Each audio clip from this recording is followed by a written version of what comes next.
We did the math. It would have taken us 4, 5, 6 months to get through 17,000 penguins in care.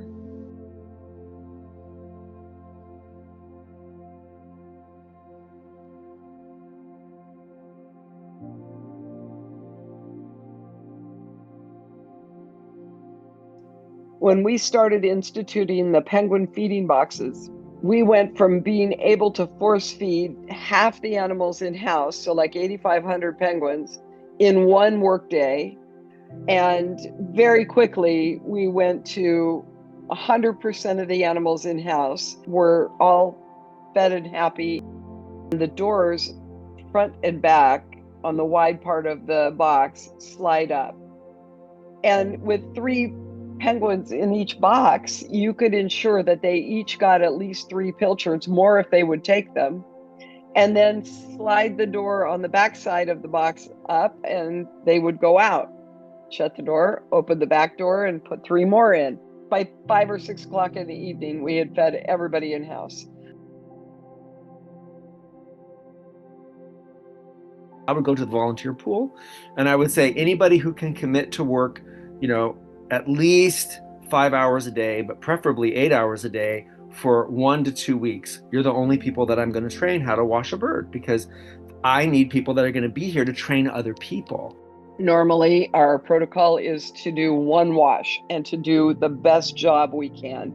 We're going to remove 100% of the oil product, and then we're going to remove 100% of the soap from the feathers so that the birds can very quickly recondition their waterproofing out in the waterproofing pools. On a bird with tight feathers like that, it might take an hour to wash all the oil product off. It might take 40 or 45 minutes or even an hour to rinse all the soap out.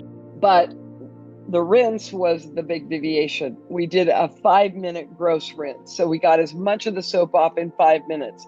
And we did this to limit the amount of time the animals were in the wash.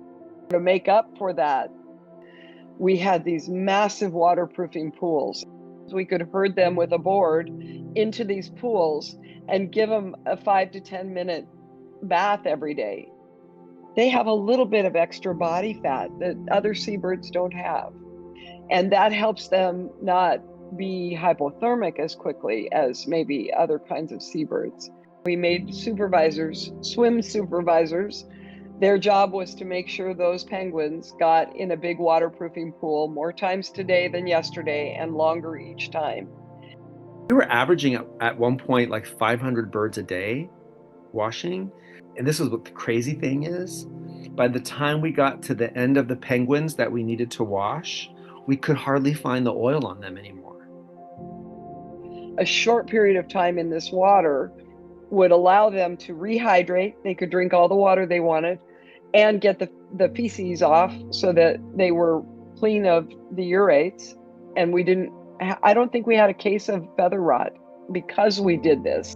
As they come out wet, that's when the graders get to work. Every nook and cranny is investigated to make sure it's still dry after several hours in the water. And that's how we made sure they were 100% waterproof.